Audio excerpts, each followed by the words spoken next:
Bueno, buenos días una vez más, que Dios les bendiga y estamos muy alegres, muy contentos de que estén aquí con nosotros en esta mañana y ya que presenciaron el programa de los jóvenes y los niños, es una bendición verlos, de que ellos están desarrollando más su talento y que sea todo para la honra y gloria del Señor.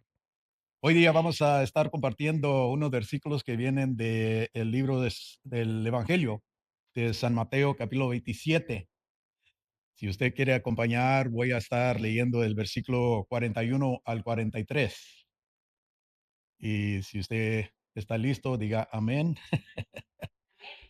Dice la escritura, de igual manera también los principales sacerdotes junto con los escribas y los ancianos, burlándose de él, decían: a otros salvó, a sí mismo no puede salvarse. Rey de Israel es, que baje ahora de la cruz y creeremos en él. En Dios confió, que le libre ahora si él le quiere, porque ha dicho: yo soy el Hijo de Dios.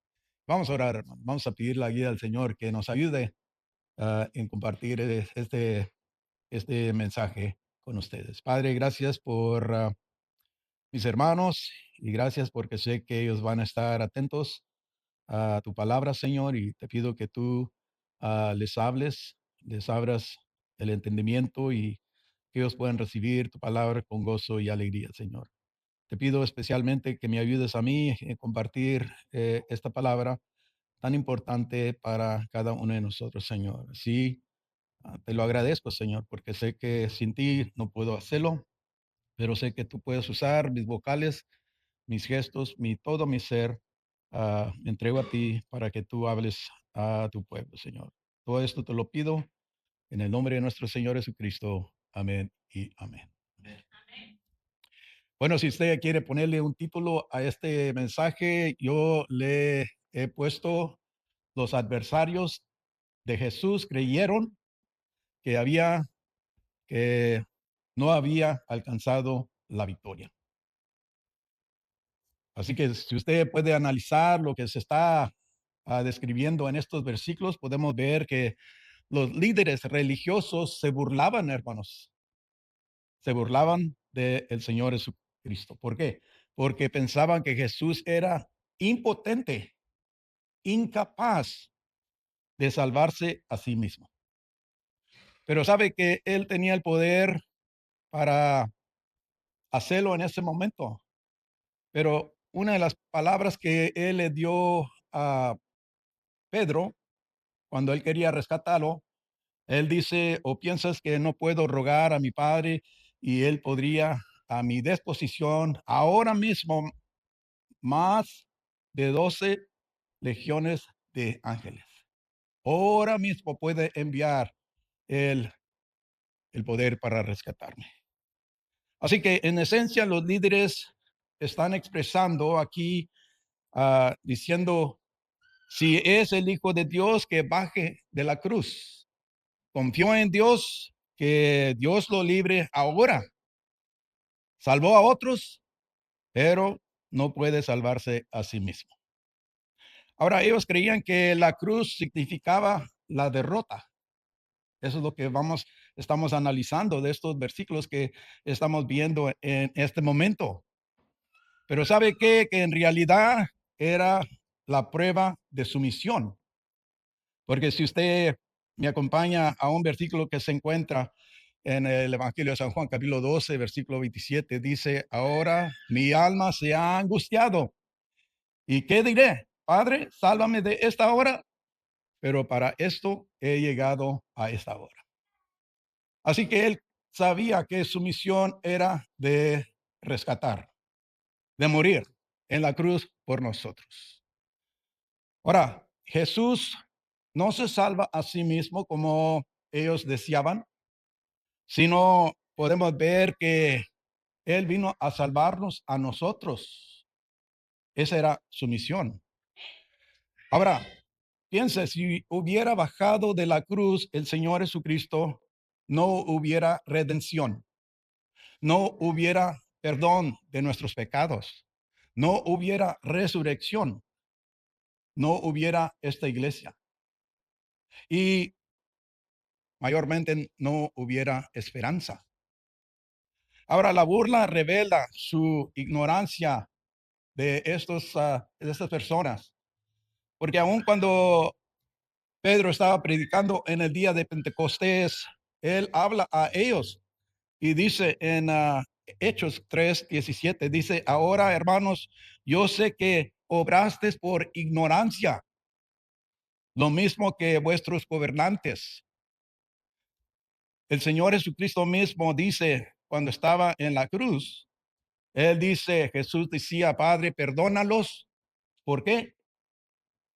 Porque no saben lo que hacen.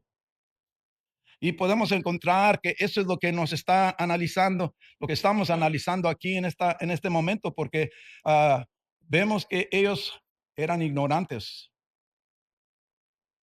Y dice en Juan 16:3, dice, y ahora estas cosas, y harán estas cosas porque no han conocido ni al Padre ni a mí.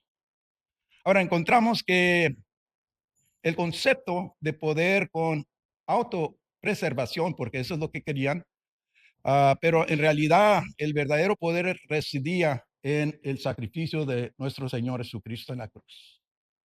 Ahí estaba poder el poder, porque ellos pensaban que si Dios no interviniera en ese momento, Jesús realmente no era el Mesías. Y encontramos que Dios no lo libró de la cruz, porque lo va a librar a través de la cruz. Y eso es lo que podemos ver. Así que vamos a explorar lo que la historia de la cruz nos dice. En el Nuevo Testamento muestra cómo Jesús provoca un cambio profundo. Durante su crucifixión pudo, pudo parecer que sus enemigos, como los religiosos, líderes religiosos, Roma, las fuerzas de la oscuridad habían pensado que habían ganado.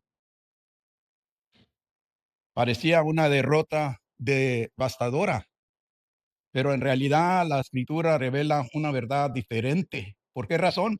Porque si usted va conmigo a Colosenses capítulo 3, no, capítulo 2, perdón, versículo 14 y 15, note lo que dice Pablo allí. Dice, habiendo cancelado el documento de deuda que consistía en decreto contra nosotros y que nos era adverso, y lo ha quitado de en medio clavándolo en la cruz. Pero note lo que dice el versículo 15, dice, y habiendo despojado, ¿sabe lo que significa esa palabra? Es como si alguien le quita todo su vestimento de lo que es la armadura, lo desvistió. Pero dice aquí que lo despojó a los poderes y a las autoridades, hizo de ellos un espectáculo público. En otra manera, los avergonzó públicamente y triunfó sobre ellos por medio de él.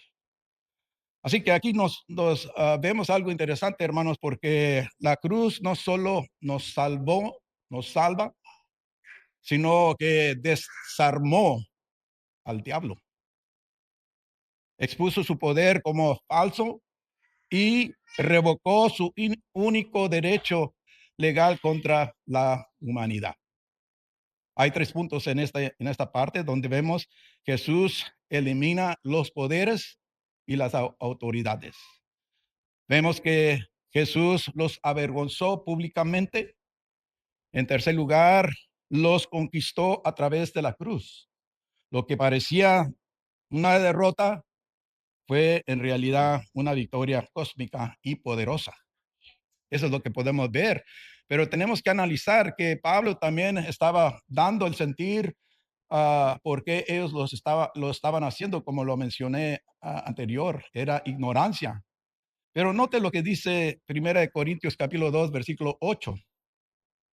Dice, la sabiduría que ninguno de los gobernantes de este siglo ha entendido, porque si la si la hubieran entendido, si la hubieran entendido, no hubieran crucificado al Señor de gloria. ¿Se imagina? Ellos realmente no conocían el plan de Dios.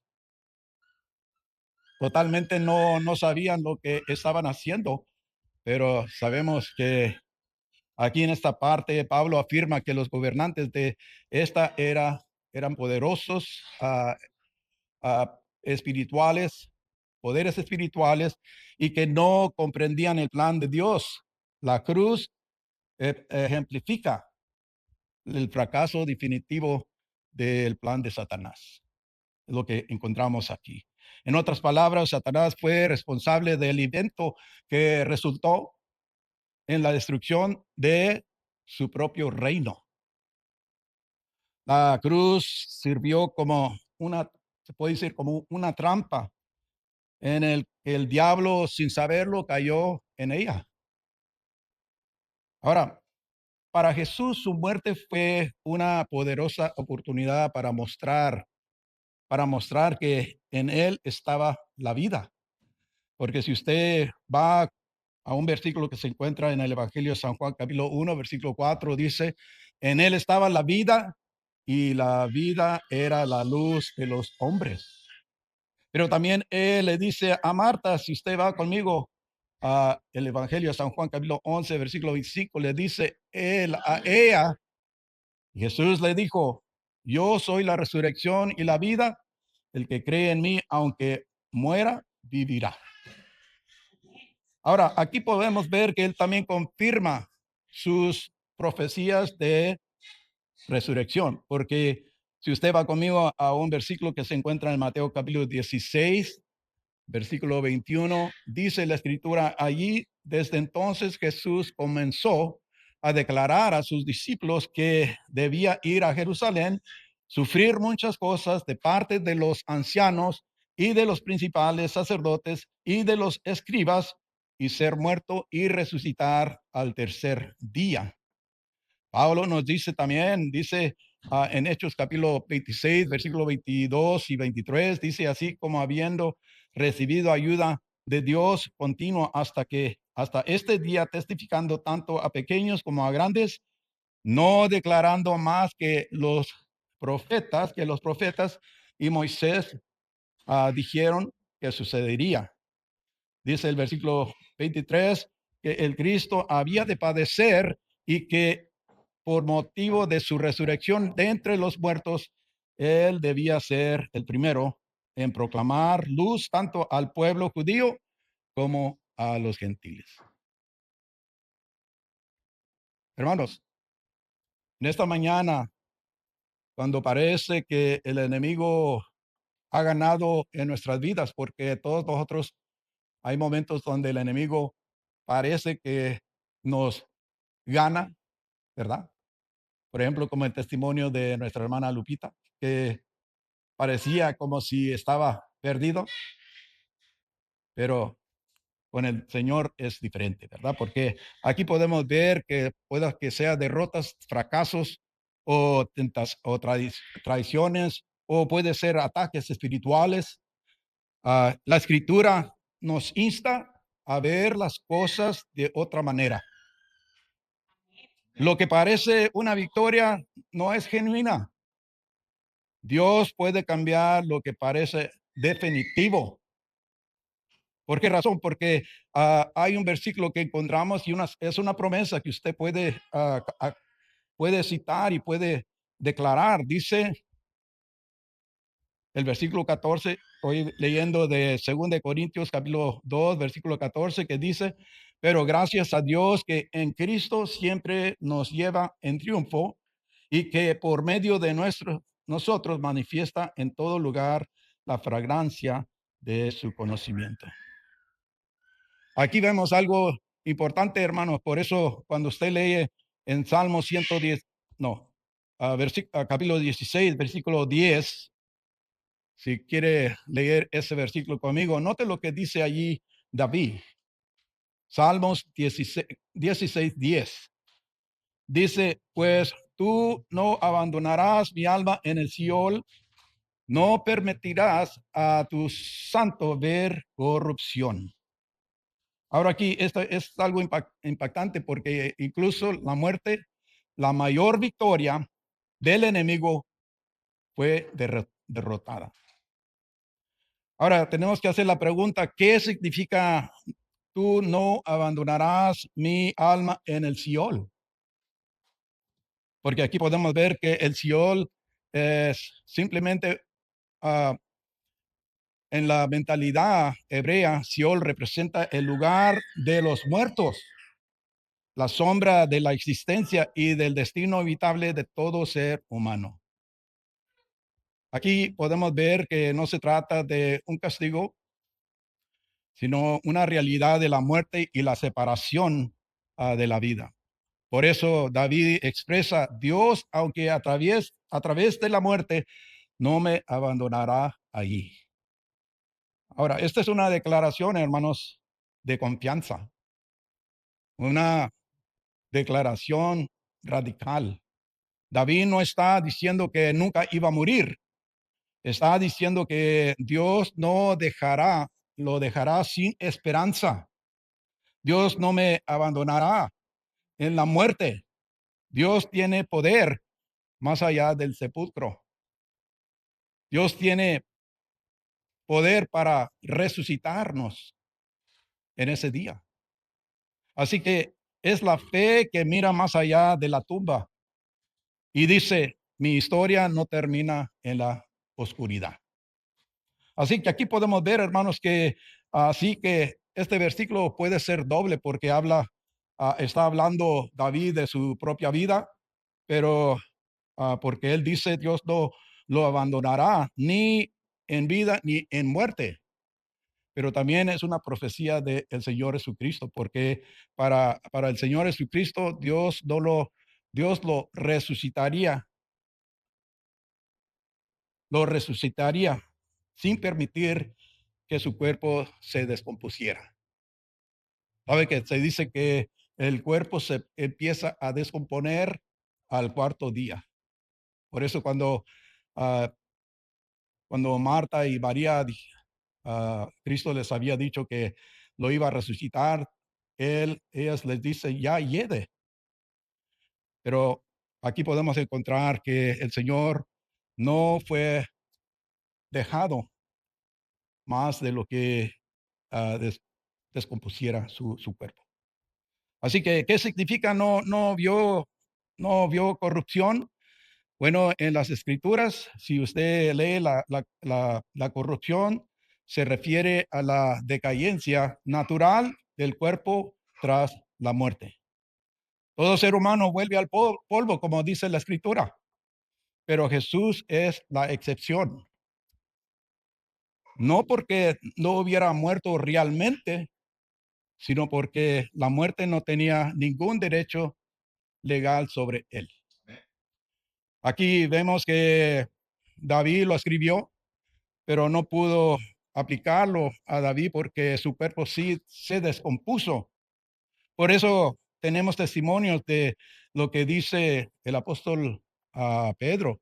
Si usted va conmigo a leer unos versículos que se encuentran en el capítulo 2, versículo 27 al 31, y dice, pues tú no abandonarás mi alma en el Hades, no permitirás que tu santo vea corrupción, me has hecho conocer los caminos de la vida, me llenarás de gozo con tu presencia. Hermanos, del de la patriarca David, os puedo decir confiadamente que murió y fue sepultado y su sepulcro está entre nosotros hasta el día de hoy.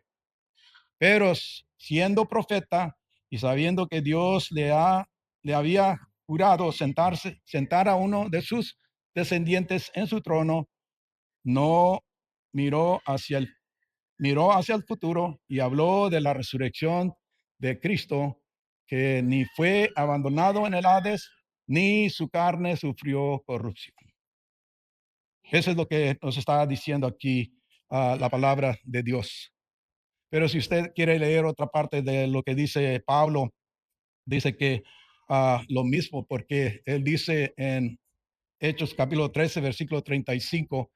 Dice, por tanto, dice también en otro salmo que está hablando del Salmo 16, 10, no permitirás que tu santo vea corrupción.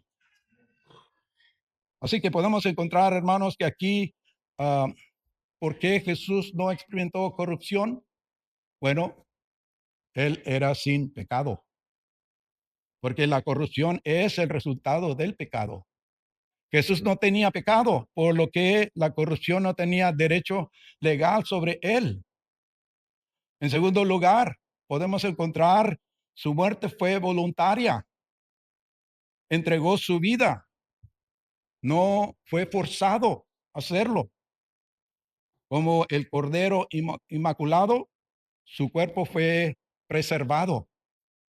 Por eso dice la escritura claramente, dice que si usted lee conmigo ah, varios versículos que quiero leer, que son importantes, el versículo 17 en el Evangelio de San Juan 10, 17 al 18 dice, por eso el Padre me ama, porque yo doy mi vida para tomarla de nuevo. Nadie me la quita, sino que yo la doy de mi propia voluntad.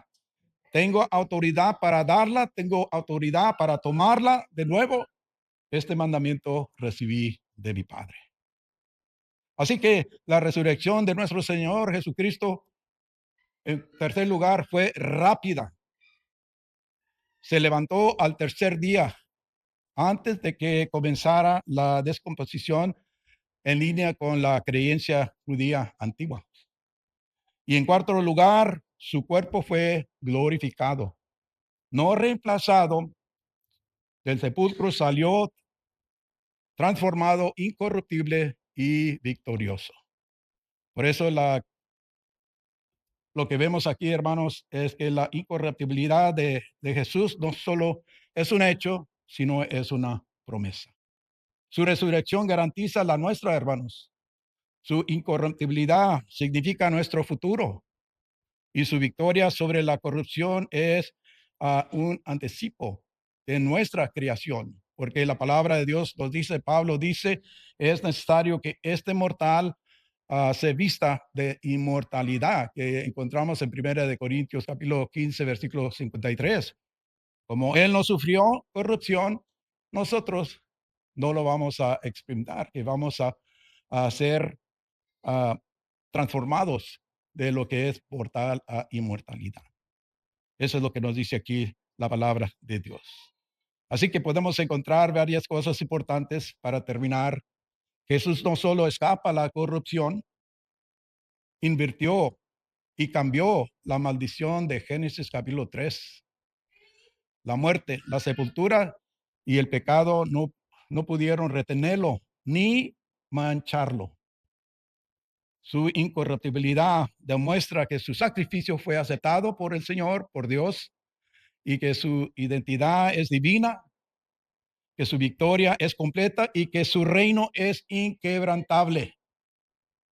Cristo no solo derrotó a Satanás, tomó su lugar como el verdadero gobernante de la humanidad. Porque leemos aquí 2 versículos más para concluir. Dice así que los Así que como los hijos participan de carne y de sangre, él igualmente participó también de lo mismo para anular mediante la muerte el poder de aquel que tenía el poder de la muerte, es decir, el diablo, y librar a los que por el temor de la muerte, a la muerte, estaban sujetos a la esclavitud durante toda la vida. ¿Cómo lo hizo? ¿Qué es lo que sucedió? Bueno, resurrección de nuestro Señor Jesucristo expone la mentira del triunfo, del triunfo del enemigo, pensando que él había triunfado. Pero si usted lee conmigo el versículo que viene de Apocalipsis capítulo 1, versículo 18, el Señor Jesucristo dice, y el que vive y estuve muerto, y he aquí estoy vivo por los siglos de los siglos, y tengo las llaves de la muerte y del Hades. Ahora, las llaves son el poder, ¿verdad? porque es como si usted quiere entrar a esta iglesia, necesita la llave para entrar, pero Él tiene las llaves para abrir, para que salgan. Y aquí no, el enemigo no va a tener poder para retenernos de nada, porque Él tiene todo el poder. Así que Jesús declara, el enemigo perdió su arma más fuerte, ¿verdad? Tenía poder de la muerte, se le fue quitado. Así que aquí encontramos que se aparenta la victoria del enemigo, pero fue temporal, ¿verdad? Y completamente revertida por nuestro Dios Todopoderoso. A Él sea la gloria. Amén y amén y amén. Amén. Amén. Muy bien, hermanos. Vamos a terminar con una palabra de oración aquí. Padre, gracias por las promesas que hemos leído hoy. Y sí, Señor, tú eres el Rey de Reyes, tú eres el Señor de Señores, y toda rodilla se dobla ante ti. Y a ti te damos la honra y la gloria porque tú eres nuestro Rey, nuestro Señor, y gracias por haber resucitado de entre los muertos, para que nosotros tuviéramos esa esperanza, que también nosotros vamos a experimentar lo mismo. En el nombre de Cristo te lo agradecemos. Amén y amén. Amén. Y Dios les bendiga, hermanos.